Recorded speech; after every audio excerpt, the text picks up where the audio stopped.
जय हिंद दोस्तों, मैं ओम प्रकाश यादव ओम प्रकाश एजुकेशन में आपका स्वागत करता हूं। दोस्तों, अगर मेरा वीडियो आपको अच्छा लगे तो उसे लाइक कीजिए, शेयर कीजिए और मेरे चैनल को सब्सक्राइब कीजिए। आइए त्रिभुज से कुछ रिलेटेड कॉन्सेप्ट देखते हैं।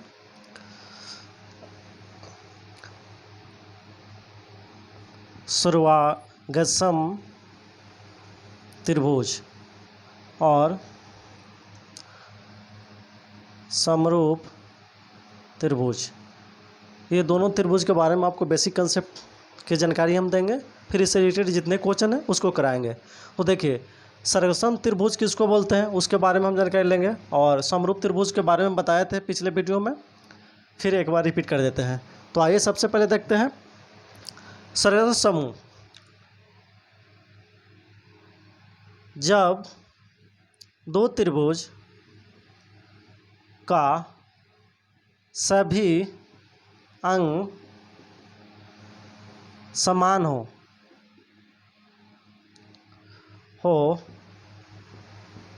तो वह सर्वसम त्रिभुज कहलाते हैं या कहलाएंगे। बात एक ही है, जब दो त्रिभुज का सभी अंक एक समान, उसको हम सर्वसम त्रिभुज कहते हैं। लेकिन समरूप त्रिभुज में क्या होता है, जब दो त्रिभुज के सभी रूप एक समान हो,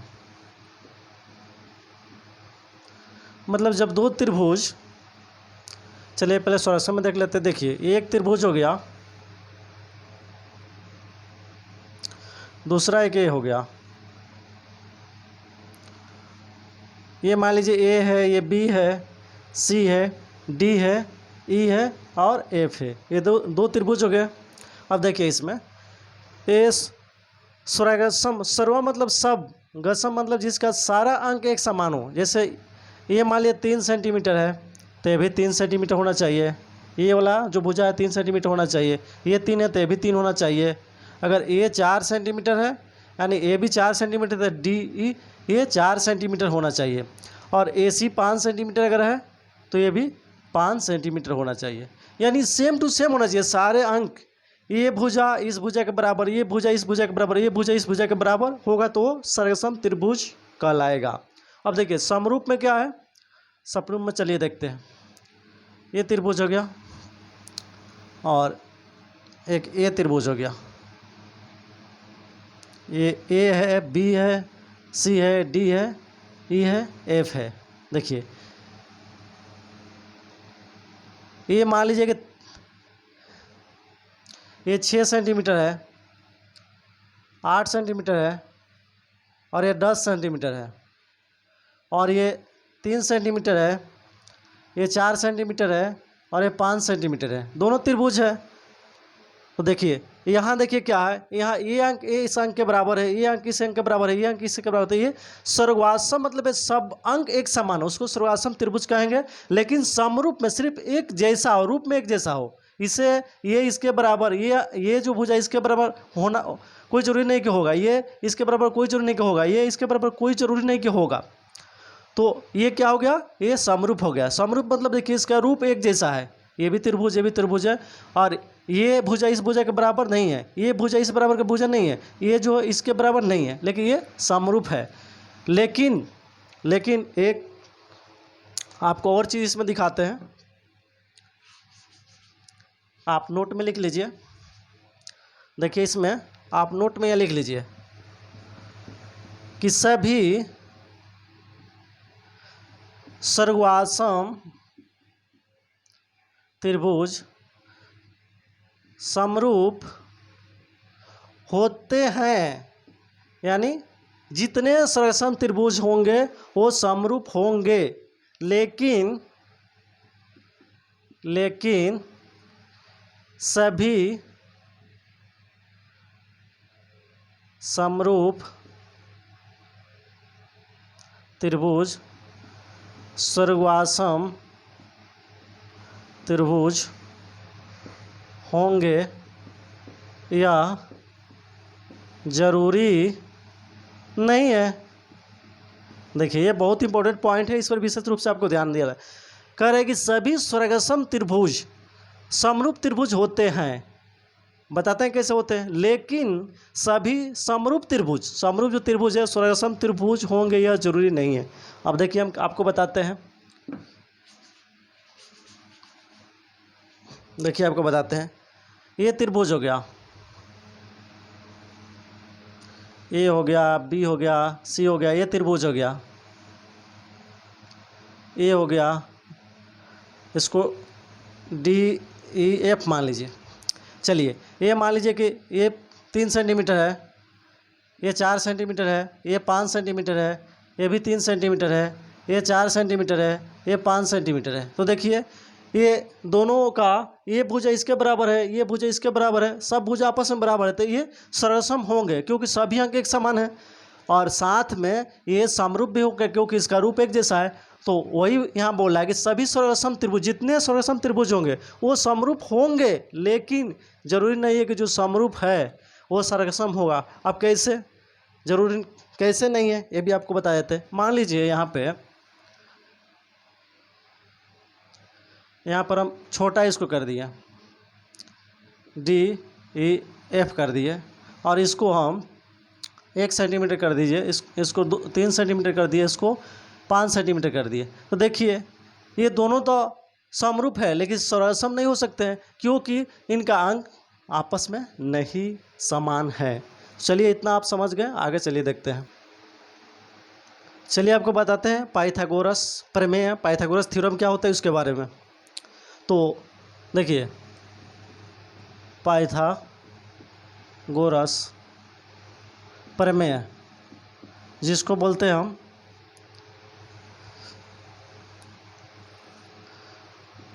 पाइथागोरस प्रमेय या पाइथागोरस थ्योरम, यह बताता है कि अगर एक त्रिभुज है जो समकोण त्रिभुज है, ये समकोण जिसका एक कोण 90 डिग्री होता है उसको हम समकोण त्रिभुज कहते हैं। इसको ये मान लें, इसको बी मान लें, इसको सी मान लें, यहाँ पर थीटा अगर है तो आपको पाइथागोरस प्रमेय बताता है, ये बताता है कि ये जो होता है ये 90 डिग्री के सामने वाला कोण, इसको हम लोग बोलते हैं कर्ण, और इसके ये थीटा के सामने वाले को इसको बोलते हैं, ये थीटा के सामने वाला ये वाला है जो, इसको बोलते हैं हम लोग लंब, और ये जो होता है ये बोलते हैं, इसको आधार बोलते हैं। ये आपको पता होगा पहले से भी कि समकोण त्रिभुज में 90 डिग्री के ठीक सामने वाले को इसको क्या बोलता है कर्ण, और ठीक ये थीटा डिग्री के सामने वाले को लंब बोलते हैं, और ये जो होता है नीचे वाला आधार होता है। तो देखिए अब आप पाइथागोरस थ्योरम ये बताता है कि ये जो होता है इसको एच से डिनोट करते हैं, इसको पी मान लेते हैं, इसको बी है, इसको बी मानते हैं। तो देखिए कर्ण बराबर होता है कर्ण, जिसको हम बोलते हैं एच, कर्ण, कर्ण कर्ण का स्क्वायर बराबर होता है लंब का स्क्वायर, लंब यानी पी का स्क्वायर प्लस ये आधार, आधार मतलब होता है बी का स्क्वायर, बी का स्क्वायर यानी आप इसको ले लीजिएगा कि एच स्क्वायर बराबर हो जाएगा P square plus B square, ये हो गया आपका। फिर इसको ये रूट हटाइएगा तो एच बराबर हो जाएगा, अंडर रूट इधर चले जाएगा, यानी P square plus B square, ये हो गया पाइथागोरस प्रमेय को बोलते हैं। लेकिन यहाँ कंसेप्ट एक छिपा हुआ है, ये कंसेप्ट आपको हम बताते हैं कि अगर आपको यहाँ पर अगर ये 90 डिग्री हो गया, ये ए हो गया, बी हो गया और ये सी हो गया ना। अब देखिए यहाँ पे जब थीटा था तो ये कर्ण होता था, सॉरी ये थीटा था तो ये लंब होता था। यहाँ पे जब थीटा रहा तो अगर यहाँ थीटा हो जाए, यहाँ थीटा अगर दे दे तो इसके सामने वाला क्या हो जाएगा, ये जो होगा ये लंब हो जाएगा, और ये 90 डिग्री के सामने वाला ये होता है आपका कर्ण। तो ये जो होगा ये हो जाएगा आधार आपका। तो देखिए ये थीटा पर डिपेंड करता है, लंब कर्ण और आधार, ये किस पर डिपेंड करता है, थीटा पर डिपेंड करता है। तो अब क्या हो जाएगा, अब फार्मूला चेंज हो जाएगा। अब ये कर्ण जिसको हम क्या बोलते हैं, एच बोलते हैं, इसको एच बोलते हैं, इसको पी बोलते हैं और इसको बी बोलते हैं। तब देखिए क्या होगा, ये कर्ण स्क्वायर यानी एच स्क्वायर बराबर हो जाएगा ये लंब स्क्वायर, यानी कहने का मतलब कि ए सी स्क्वायर बराबर हो जाएगा BC square plus AB square. AB square हो गया। लेकिन यहाँ पर देखिए, यहाँ पर क्या हो रहा है, यहाँ पर हो रहा है H, H के मतलब यहाँ पर हो रहा है H, H के मतलब होता है AC स्क्वायर बराबर हो रहा है, ये हो गया AC स्क्वायर बराबर AB स्क्वायर प्लस में ये BC स्क्वायर। तो देखिए ये एक फार्मूला हो गया, इसी को कर्ण चेंज करने के तो ये दूसरा फार्मूला पैदा हो जाएगा। तो ध्यान रखिएगा कि ये जरूरी नहीं है कि AC स्क्वायर बराबर होगा AB स्क्वायर, यानी AB स्क्वायर और प्लस BC स्क्वायर। अगर हम इस थीटा को यहाँ अगर लेकर चले जाएं कि तो फिर ये लंब और आधार दोनों क्या होगा, चेंज हो जाएगा। तो इस पर ध्यान लेंगे, इससे क्वेश्चन आपको पूछे जाते हैं अक्सर एग्जाम में, तो इस पर ध्यान रखिएगा। चलिए देखिए, अगर इस तरह का क्वेश्चन दे दे कि निम्नलिखित में से कौन सा विकल्प सही है, और ऐसा दे दे यहाँ पर थीटा दिया हुआ है, यहाँ 90 डिग्री है, और इसमें से दे दे कि AC स्क्वायर यानी AC स्क्वायर बराबर BC स्क्वायर बराबर minus AB square, BC square बराबर AB square plus AC square और AB स्क्वायर BC स्क्वायर। तो आप देखिएगा थीटा होगा तो इसके सामने वाला, थीटा के सामने वाला आपको बताया था क्या होता है, लंब होता है, और 90 डिग्री के सामने वाला ये होता है कर्ण, और तो ये हो जाएगा आपका आधार। जब ये आधार हो जाएगा तो हमको पता है पाइथागोरस थ्योरम से हम जानते हैं कि AC स्क्वायर यानी कर्ण का स्क्वायर बराबर होता है लंब के स्क्वायर यानी BC स्क्वायर प्लस आधार के स्क्वायर AB स्क्वायर। तो ये आपका हो जाएगा आंसर। लेकिन यहीं पर अगर चेंज कर दे, ऐसा कर दे, या 90 कर दे, यहाँ पर थीटा कर दे और ये इसको B मान ले, तो आपका हो जाएगा AC स्क्वायर हो जाएगा आपका, ये हो जाएगा लंब, ये हो जाएगा कर्ण, ये हो जाएगा आपका आधार, और ये हो जाएगा आपका लंब। देखिए थीटा चेंज किए तो फिर ये आपका कॉन्सेप्ट चेंज हो गया। तो यहाँ पर हो जाएगा AC स्क्वायर बराबर AB square plus BC square, ये हो जाएगा आपका। अगर थीटा यहाँ दे दिया तो ये होगा। तो देखिए ये आपका ये वाला आंसर सही होगा। तो इस तरह से क्वेश्चन पूछ सकता है आपको एग्जाम में। चलिए आइए आपको बताते हैं, त्रिभुज में अंत केंद्र, परिकेंद्र, लंब केंद्र और माध्यिका, ये बहुत इससे भी रिलेटेड क्वेश्चन पूछे जाते हैं कि ये सब क्या होते हैं त्रिभुज में, इसका क्या रोल है, इसके बारे में अक्सर एग्जाम में क्वेश्चन पूछे जाते हैं। तो आइए देखते हैं। देखिए अंत केंद्र, आपको बताया था कि त्रिभुज में जो अंदर का जो कोण होता है, त्रिभुज में जो अंदर का कोण होता है उसको हम क्या बोलते हैं, अंत कोण बोलते हैं। इसको क्या बोलेंगे, इसको तीनों को हम बोलेंगे अंत कोण। ये आपको पिछले वीडियो में बताए थे, इसको बोलते हैं अंत कोण। ये अंत कोण है तीन, त्रिभुज में तीन अंत कोण होते हैं और तीनों को डिवाइड कर दिया जाए। यहाँ से इसको ये 60 डिग्री का 30 हो जाएगा, इधर से इसको डिवाइड कर दीजिए और इसको इधर से डिवाइड कीजिए, तो ये जो बिंदु बनेगा इसको हम क्या बोलेंगे, इसको बोलेंगे अंत केंद्र। अब अंत केंद्र क्यों बोलेंगे, अब याद रखिएगा त्रिभुज में अंत केंद्र का मतलब होता है कि त्रिभुज के तीन जो अंत कोण होते हैं उसको अगर डिवाइड करते हैं, तीनों को डिवाइड करते हैं तो एक पॉइंट मिलेगा बीच में, उसी को हम क्या बोलेंगे, अंत केंद्र बोलेंगे। ये समझ गए आप। आप देखिए अब आपको बताते हैं परिकेंद्र क्या होता है। देखिए यहाँ से एक लंब डाल दीजिए सीधा, यहाँ से एक लंब डाल दीजिए सीधा, और यहाँ से एक लंब डाल दीजिए सीधा। ये लंब डाल दिए तो यहाँ पर ये जो बिंदु बनेगा इसको हम क्या बोलेंगे, परिकेंद्र। अब देखिए आप याद रखिएगा कि लंब जो होता है हमेशा 90 डिग्री का कोण बनाता है।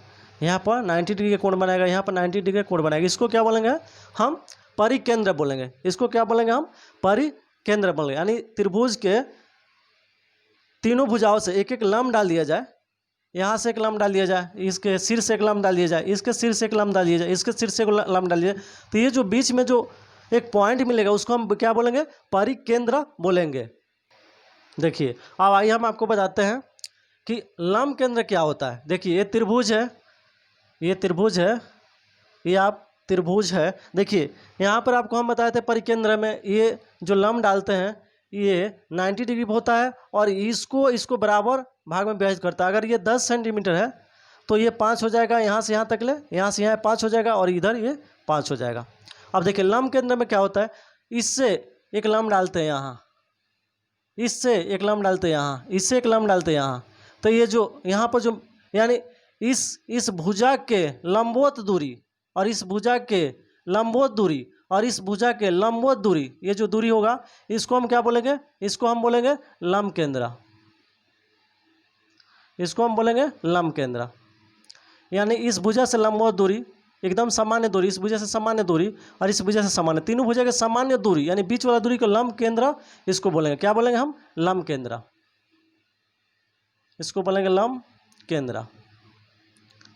अब चलिए, अब देखिए माध्यिका क्या होता है, माध्यिका के बारे में बताते हैं। तो देखिए माध्यिका का मतलब होता है यहाँ से ये अगर खींच देते हैं, यहाँ से एक लंब खींचते हैं, अगर ए बी सी है, अगर लंब खींच देते हैं तो इसको बराबर भागों में डिवाइड कर देगी। ये जितना बराबर होगा उतना ही बराबर होगा, लेकिन यहाँ 90 डिग्री का कोण नहीं बनेगा। अगर 90 डिग्री का कोण बना रहे तो ये क्या हो गया? लंब हो गया।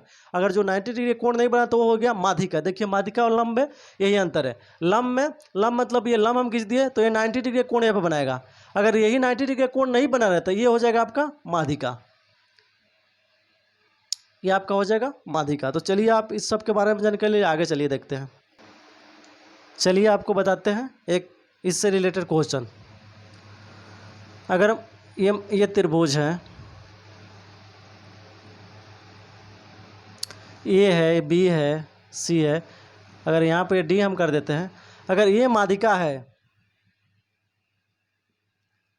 माध्यिका मतलब सिर्फ लंब डाला गया है, यहाँ पर 90 डिग्री कोण नहीं बना रहा है। अगर यही त्रिभुज को हम ऐसे करते हैं, अगर यहाँ से डाल देते हैं और यह 90 डिग्री पर कोण बनाता है, ये हो गया, बी हो गया, सी हो गया, डी हो गया, ये 90 डिग्री कोण बनाता है, ये हो जाएगा लंब। तो आपको माध्यिका और लंब में डिफरेंस पता चल गया। अब देखिए ये आपका लंब हो गया। अगर इसमें पूछेगा, अगर ये मान दे दे और इसका मान पूछ देते, यहाँ होता आपका बी डी स्क्वायर बराबर होता है, बी डी स्क्वायर बराबर होता है आपको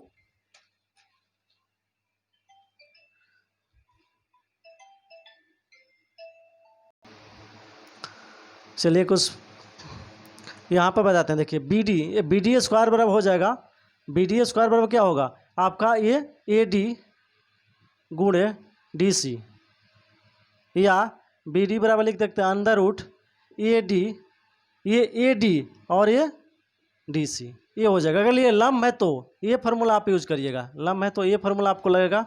अगर ये माध्यिका है तो बी डी बराबर कितना हो जाएगा? बी डी बराबर हो जाएगा ए सी का आधा हो जाएगा। ए सी को क्या करेगा? ये दो पार्ट में डिवाइड कर देगा, ये इसके बराबर हो जाएगा। लेकिन यहाँ जरूरी नहीं कि ये इसके बराबर होगा, ठीक है ना, ये इसके बराबर नहीं होगा, सिर्फ यहाँ 90 डिग्री कोण बनेगा। लेकिन माध्यिका में ये जो है, ये जो ए सी है इसको दो पार्ट में बराबर और दो पार्ट में डिवाइड कर देगा, उसी को माध्यिका कहते हैं। जो त्रिभुज के भुजा को दो भागों बराबर भागों में डिवाइड करते हैं उसको माध्यिका कहते हैं, और जो 90 डिग्री कोण बना है उसको लंब कहते हैं। तो माध्यिका लंब के बारे में क्वेश्चन का अब आइए बेसिक क्वेश्चन लेते हैं। आइए क्वेश्चन देखते हैं। देखिए कह रहे हैं कि ज्यामिति का जनक यानी फादर ऑफ ज्योमेट्री किसे कहते हैं? पाइथागोरस को कहते हैं, या यूक्लिड को कहते हैं, अरस्तु को कहते हैं, केपलर को कहते हैं। किसको कहते हैं? तो ज्यामिति का फादर किसको कहते हैं? यूक्लिड को बोलते हैं। ये आपका बी नंबर ऑप्शन सही होगा। ये क्वेश्चन आया हुआ है हाल ही के एग्जाम में। दूसरा कह रहा है कि किसी त्रिभुज की सामने वाली भुजा के मध्य बिंदु से, किसी त्रिभुज की सामने वाली भुजा के मध्य बिंदु से शीर्ष को जोड़ने वाली सरल रेखा त्रिभुज क्या कहलाती है? विच्छेदक कहलाती है, केंद्रक कहलाती है, माध्यिका कहलाती है, अक्ष कहलाती है। तो देखिए आपको अभी हम बताए थे कि ये त्रिभुज है, अगर ये त्रिभुज है तो अभी देखिए कह रहा है कि किसी त्रिभुज के सामने वाली भुजा के मध्य बिंदु, सामने वाली भुजा के मध्य बिंदु से शीर्ष को मिलाने, ये कह रहा है कि किसी त्रिभुज के सामने वाली भुजा के मध्य बिंदु यहाँ से शीर्ष को मिलाने वाली, ये शीर्ष हो गया, इसको मिला दिया। फिर यहाँ से आपको यहाँ से शीर्ष को मिलाने वाली, ये शीर्ष हो गया। फिर यहाँ से शीर्ष को मिलाने वाली, ये जो मिलाती है 90 डिग्री पर नहीं, लेकिन इसको बराबर बराबर भाग में डिवाइड करती है, भुजा को बराबर भाग में डिवाइड करती है। इसको क्या बोलते हैं? इसको बोलते हैं माध्यिका। इसको क्या बोलते हैं? माध्यिका। तो आपका होगा माध्यिका। और केंद्रक किसको कहते हैं? तो देखिए ये माध्यिका से मिलाने से जो ये पॉइंट बोलता है ये केंद्रक कहलाता है। क्या कहलाता है? ये केंद्रक कहलाता है। क्या कहलाता है? ये केंद्रक कहलाता है। और अक्ष आपको पता है किसको अक्ष बोलते हैं? एक्स अक्ष, और ये वाई अक्ष होता है, उसको अक्ष बोलते हैं। अब कह रहे हैं कि समद्विबाहु समकोण त्रिभुज के कोण होंगे 70 70 70 80 10 90 90 45 पर सभी। तो देखिए आपको हम बताए थे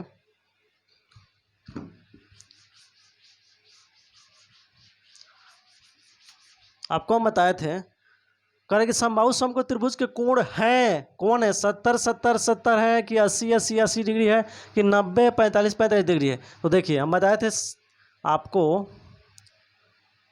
हम बताए थे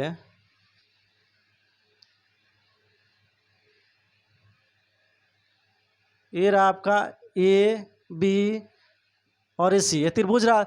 समदी, सम मतलब बराबर, दी मतलब दो, जिसका दो भुजा बराबर, ये भुजा इसके बराबर हो तो जाहिर से बात है कि ये कोण भी इसके बराबर होगा। लेकिन कह रहा है कि जिसका दो भुजा बराबर हो और समकोण त्रिभुज हो, तब तो ये आपको ऐसे बनाना पड़ेगा, यहाँ पर समकोण हो जाएगा और दो भुजा भी बराबर आपस में, तो जाहिर सी बात है कि समद्विबाहु जिसका दो भुजा भी बराबर हो और समकोण भी हो, तो ये अगर 90 डिग्री होगा समकोण होगा तो जाहिर सी बात है तो कि जब ये और ये दोनों भुजा आपस में बराबर होंगे तो ये कोण भी आपस में बराबर होंगे। तो ये 90 है, हम जानते हैं कि टोटल 180 होता है, तो 180 में 90 घट गया तो 90, अब 90 में हम 2 से डिवाइड कर देंगे 45 45 डिग्री आएगा, क्योंकि जब दो भुजा बराबर होंगे तो इनके कोण भी बराबर होते हैं। तो ये आपका 45 45 होगा। तो कौन सा ऑप्शन होगा आपका? 90 और 45 45 वाला ऑप्शन होगा।